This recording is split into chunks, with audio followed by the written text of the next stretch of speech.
Bonjour, merci de rester sur le RTM et bienvenue dans ce journal. Croissance démographique, développement économique au Mali, la question a été largement évoquée hier matin à Bamako au cours d'une conférence de presse. Il s'agissait de débattre des problèmes de population qui sont entre autres le taux élevé de la fécondité, la déscolarisation des filles, la faible croissance économique. L'objectif recherché est la sensibilisation des décideurs et de populations sur ces problèmes afin d'y trouver des solutions durables. Ramata Konate. Au Mali, nous sommes plus de 14 millions d'habitants. 14 millions qui se partageraient une croissance économique de moins de 7%. Ce déséquilibre entre l'évolution de la population et le développement économique se traduit par plusieurs indices. Nous consommons pratiquement tout ce que nous produisons. Ça n'arrive même pas à nous suffire. Dans ce cas, le développement, la recherche du bien-être, la lutte contre la pauvreté devient très difficile. Nous avons pas mal d'enfants qui sont en âge scolaire et qui doivent aller à l'école. L'État doit prendre en charge ceci, construire de nouvelles écoles, former de nouveaux maîtres, etc. Par rapport à la santé, il y a les médecins, les sages-femmes, les infirmiers, etc. Toutes les infrastructures sanitaires à mettre en place. Il est important, selon le directeur Camara, d'inciter davantage les décideurs et les populations à agir pour équilibrer la balance population-développement. Plusieurs solutions y sont proposées. Si nous prenons des variables comme la fécondité, on a besoin non seulement du secteur social, on a besoin aussi des médecins.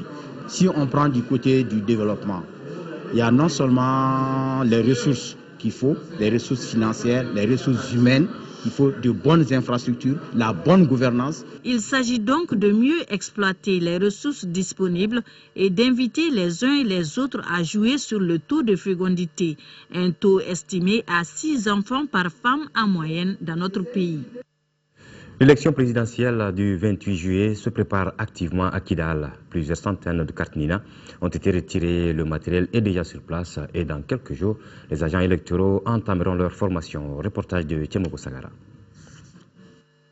À ce jour, toutes les attentions sont orientées vers Kidal à cause de la tenue de l'élection présidentielle le 28 juillet 2013. C'est pourquoi les autorités maliennes et les électeurs potentiels de la région redoublent d'efforts pour réussir cette élection. Le retrait de la carte Nina demeure l'une des activités principales de la population. Je suis là pour retirer ma carte d'électeur Nina et puis pour voter. Je suis là pour retirer ma carte. Pour aller voter? Là, je ne sais pas. C'est juste pour retirer ma carte. Je suis en train de chercher ma carte. C'est pour voter, pour faire mon droit. Pour chercher ma carte d'élection. Tout le monde doit venir retirer sa carte. Nous sommes des citoyens maliens. De son côté, l'administration a déjà investi tous les cercles de la région.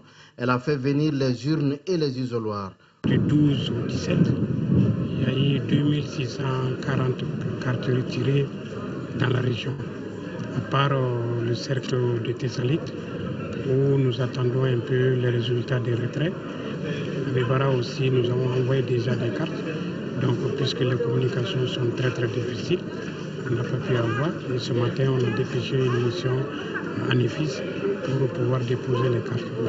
Et comme vous le savez, avant, même en temps normal, la commune de Tinesako ainsi que la commune d'Avevara, ils votent à Kidal. Ça, c'est même en temps normal. Donc, pourquoi? Parce que la plupart de ces populations gravitent autour de la ville de Kidal, parce que vous savez bien que c'est une zone d'élevage par excellence. Je voudrais vous dire aussi que tout le matériel électoral est là aujourd'hui. Les isoloirs, les urnes, l'encre, tout. Et seulement nous attendons maintenant les bulletins de vote uniquement. Donc sinon, tout le matériel déjà est sur place et on a quand même commencé la dispersion de ce matériel au niveau des cercles.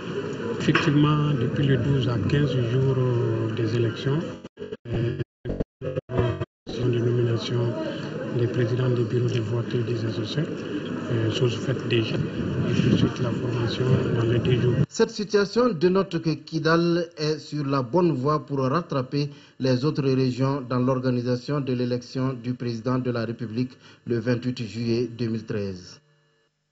Actualité hors de nos frontières au Sénégal, de hauts cadres de la police seraient impliqués dans une affaire de drogue.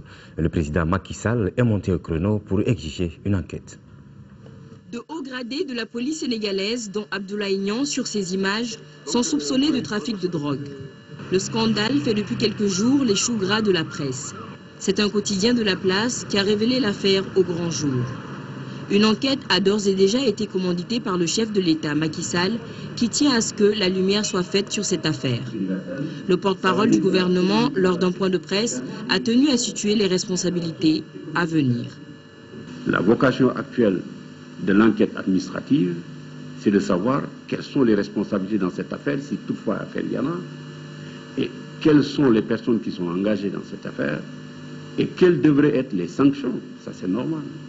Un changement ou peut-être ça peut même aller plus que les sanctions, parce que l'autorité judiciaire a été saisie de ce point-là.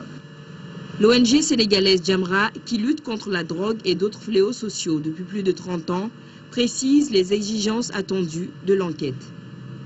Les dernières enquêtes qui ont été menées sur le Sénégal, on a parlé de beaucoup de choses sur quelques institutions et sur la corruption, mais ce problème a une ampleur extraordinaire qui mérite réflexion et une réaction rapide, mais une réaction juste et équitable. Nous avons décliné une déclaration pour fustiger cela et demander que lumière soit faite.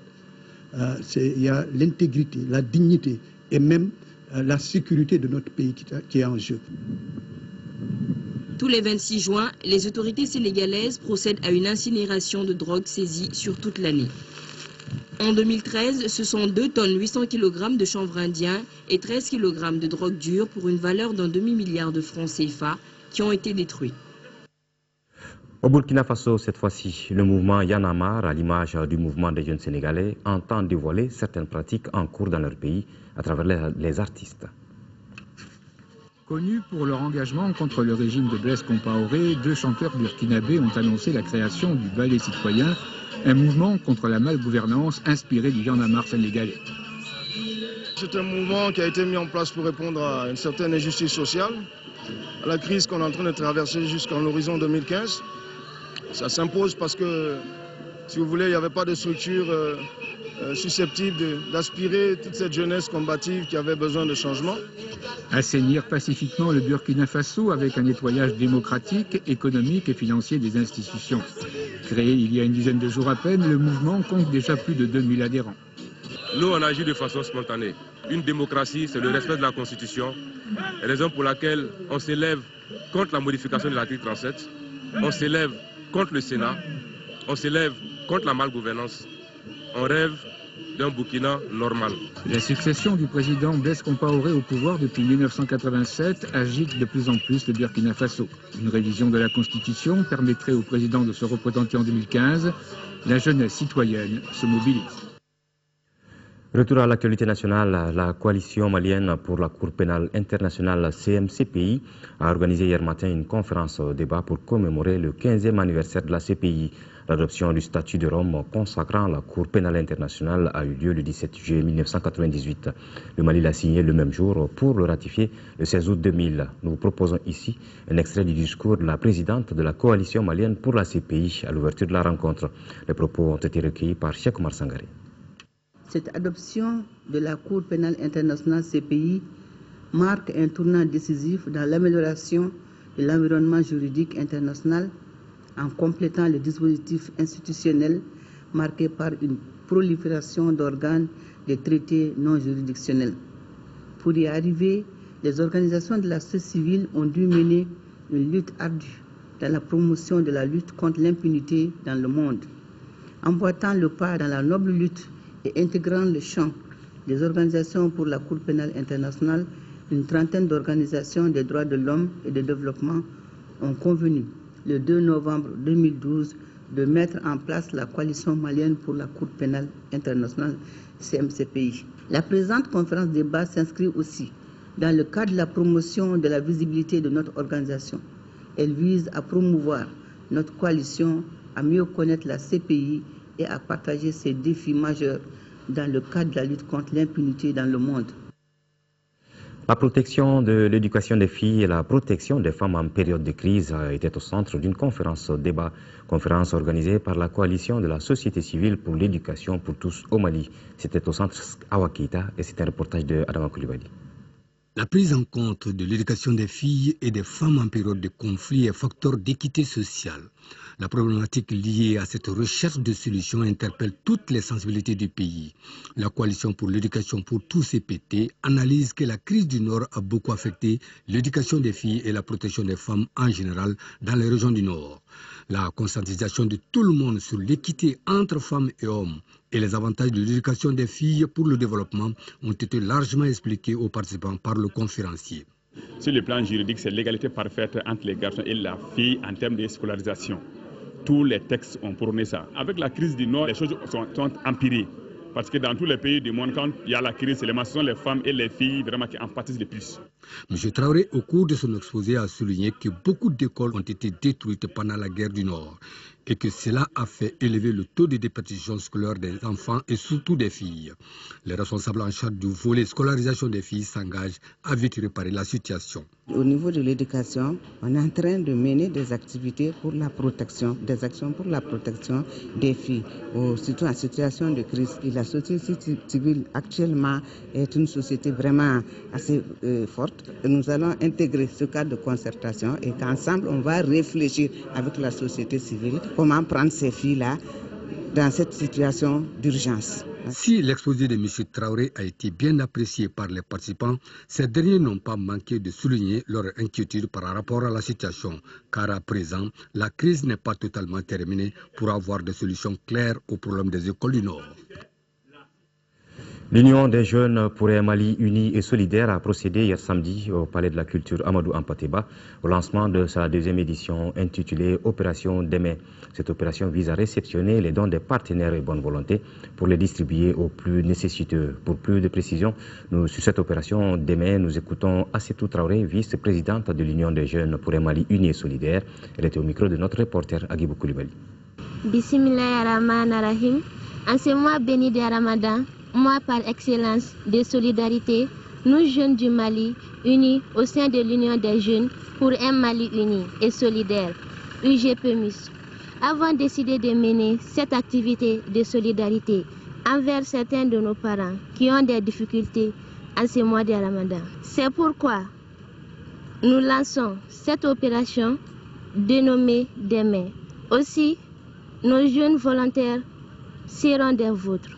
Faites parler votre cœur. Les fonds recueillis serviront à acheter des nécessités pour ce mois béni de Ramadan. Nous prions Dieu qu'il donne la force à tout un chacun. L'opération s'étend du 20 au 27 juillet 2013. Sport football, pour boucler cette édition, le Stade malien de Bamako entame aujourd'hui la phase de poule de la Coupe de la Confédération africaine de football pour la troisième fois de son histoire. Cette année, les Blancs de Bamako sont en Éthiopie pour défier Saint-Georges. Le stade qui est présent à Addis Abeba depuis jeudi espère faire un bon résultat pour le début de ce mini-championnat. Comment l'équipe a préparé ce premier rendez-vous en phase de poule cette saison, Ousmane Daou a fait un tour à Sotuba au terrain d'entraînement du stade. Voici son reportage. Après avoir cartonné au plan national avec à la clé le titre de champion et la Coupe du Mali, le Stade malien de Bamako repart de nouveau à la conquête de l'Afrique à la faveur de la Coupe de la Confédération. Vainqueur en 2009 et éliminé l'année dernière de la phase de poule, les Blancs de Bamako partent confiants, surtout qu'ils n'ont concédé qu'une seule défaite après plus de 30 matchs, toutes compétitions confondues. Mais pour venir à bout des Éthiopiens de Saint-Georges, le Stade malien de Bamako a une stratégie. Il nous faudra être ambitieux et certainement aller les chercher dans leur moitié de terrain pour essayer de récupérer des ballons assez près de leur but et être dangereux rapidement. Quasiment intouchable au plan national, toujours pas de défaite, les protégés de Pascal Janet veulent se servir de cette solidité pour faire un bon résultat pour cette première sortie, même si les compétitions ne sont pas les mêmes. Il faut des joueurs aguerris et puis des joueurs expérimentés pour jouer ce genre de compétition. Donc l'esprit d'équipe est très très bon ici. Il y a la solidarité entre nous, il y a la cohésion, on se comprend. Donc pour moi c'est l'essentiel. Soumaïla Diakité et ses partenaires savent que ça ne sera pas une partie de plaisir puisque l'adversaire Saint-Georges d'Éthiopie a déjà éliminé cette saison le Djoliba AC de la Ligue des Champions et c'est pourquoi la méfiance demeure dans le camp stadiste. Chaque jour a ses réalités, la Coupe du Mali et le championnat national, ça c'est des choses déjà acquises. Je pense qu'on a déjà oublié ça, on va faire face à l'avenir. Vu qu'ils ont déjà éliminé le Djoliba, je pense qu'on ne va pas les sous-estimer, on les connaît un peu. Le Stade malien de Bamako partira certes favori à cause de son expérience dans les compétitions africaines, contrairement à Saint-Georges d'Éthiopie qui joue à ce niveau pour la première fois de son histoire. Mais attention, car les Éthiopiens n'ont pas encore perdu cette saison à domicile en compétition africaine de club. Saint-Georges d'Éthiopie, Stade malien de Bamako, c'est ce dimanche à Addis Abeba. Voilà, bonne chance au Stade malien de Bamako dans cette rencontre qui a démarré à 13h temps universel. Nous vous donnerons les informations par rapport à cette rencontre dans nos prochaines éditions. Prochain rendez-vous.